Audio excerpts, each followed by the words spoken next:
জার্মানির ছোট্ট একটা এলাকা রুর উপত্যকা কিভাবে এটা পুরো ইউরোপের শিল্পানধিক কেন্দ্রবিন্দু হয়ে উঠল আজকের আলোচনায় আমরা ঠিক সেই গোপন রেসিপিটাই খুঁজে বের করব যা এই অসাধারণ বদলের পেছনে কাজ করেছে।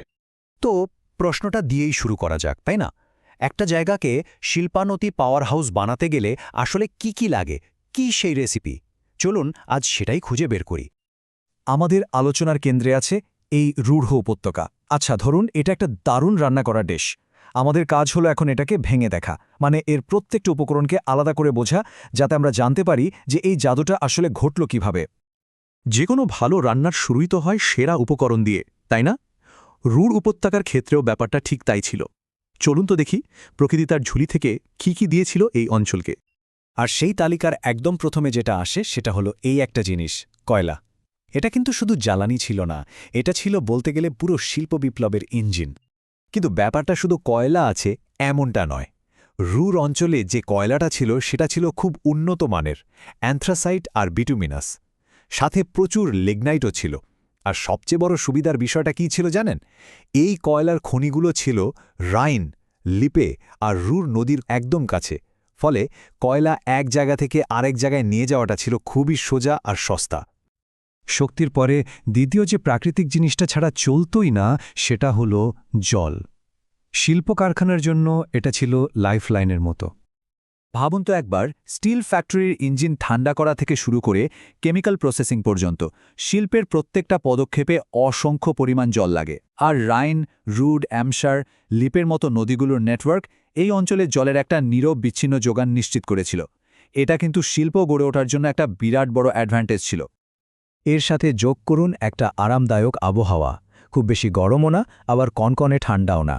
এই নাতিশীতোষ্ণ পরিবেশটা শ্রমিকদের জন্য কাজ করা আর বসবাস করার জন্য একদম আদর্শ ছিল, যা শেষ পর্যন্ত প্রোডাক্টিভিটি বাড়াতে সাহায্য করেছিল। বেশ, প্রাকৃতিক উপকরণগুলো তো আমরা দেখলাম। এবার চলুন রেসিপির পরের ধাপে যাই, মানে এর অবস্থান।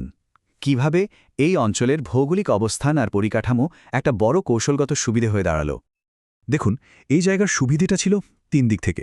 প্রথমত, এটা ছিল ইউরোপের একদম মাঝখানে। 2 নম্বর হল রাইন নদী। এটা ছিল আটলান্টিক মহাসাগরে যাওয়ার একটা সরাসরি গেটওয়ে, মানে বিশ্ব বাণিজ্যের দরজা খোলা।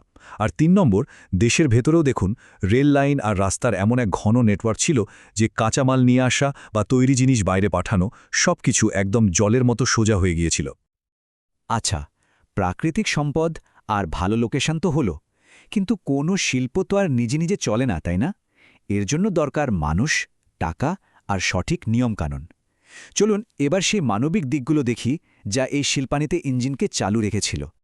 এখানে মূলত 3টে অর্থনৈতিক শক্তি কাজ করেছিল। একদিকে ছিল টাকা, মানে ধনী ব্যবসায়ী আর ব্যাংকগুলোর বিনিয়োগ। অন্যদিকে ছিল কাজ করার জন্য দক্ষ আর পরিশ্রমী লোকের বিশাল যোগান। আর সবশেষে এই যে এত জিনিস তৈরি হচ্ছে সেগুলো কেনার জন্য জার্মানির নিজেরই একটা বিরাট বাজার ছিল, আর বিশ্ববাজার তো ছিলই।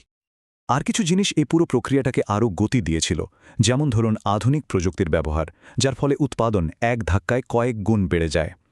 সরকারের নীতিগুলো এমন ছিল যে নতুন শিল্পপতিদের কোনো বাধা ছাড়াই কাজ করতে সুবিধা হতো। আর যদিও এই অঞ্চলে কয়লা ছিল, কিন্তু লোহা আসত সুইডেন বা স্পেন থেকে। এই আমদানি রপ্তানির সহজ ব্যবস্থাটা সাপ্লাই চেনকে কখনো ভাঙতে দেয়নি। তো আমরা প্রায় সবগুলো উপকরণই দেখে ফেলেছি। এবার সময় হয়েছে সবগুলোকে একসাথে মিলিয়ে দেখার, যাতে আমরা পুরো বিষয়টার মূল সারমর্মটা ধরতে পারি। তাহলে আসল রহস্যটা কী ছিল? এমনকি কোনো একটা জাদুকরী জিনিস ছিল যা একাই সবকিছু বদলে দিয়েছে? আর এখানেই কিন্তু আসল উত্তরটা। ম্যাজিকটা কোনো একটা জিনিসে ছিল না।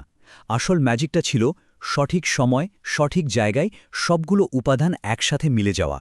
এটা ছিল একটা, যাকে বলে পারফেক্ট স্টর্ম, যেখানে প্রত্যেকটা জিনিস আরেকটাকে আরও শক্তিশালী করে তুলছিল। সুতরাং শেষ কথা হলো এই মেলবন্ধন। একদিকে প্রকৃতির দান, অন্যদিকে দারুণ একটা লোকেশন, তার সাথে ছিল টাকা আর মানুষ, আর সবকিছুর ওপরে ছিল প্রযুক্তি আর সরকারের সাপোর্ট। এই সবকিছুর নিখুঁত মিশ্রণ এটাই রুর উপত্যকাকে একটা শিল্পানৈতিক দৈত্যে পরিণত করেছিল। আর শেষে একটা প্রশ্ন রেখে যায়, বিংশ শতকের সাফল্যের এই ফর্মুলাটা কি আজকের দুনিয়ায়, মানে 21 শতকে আবার খাটানো সম্ভব? নাকি আজকের বিশ্বের জন্য আমাদের একদম নতুন কোনো রেসিপির কথা ভাবতে হবে? এটা কিন্তু ভাবার মতো একটা বিষয়।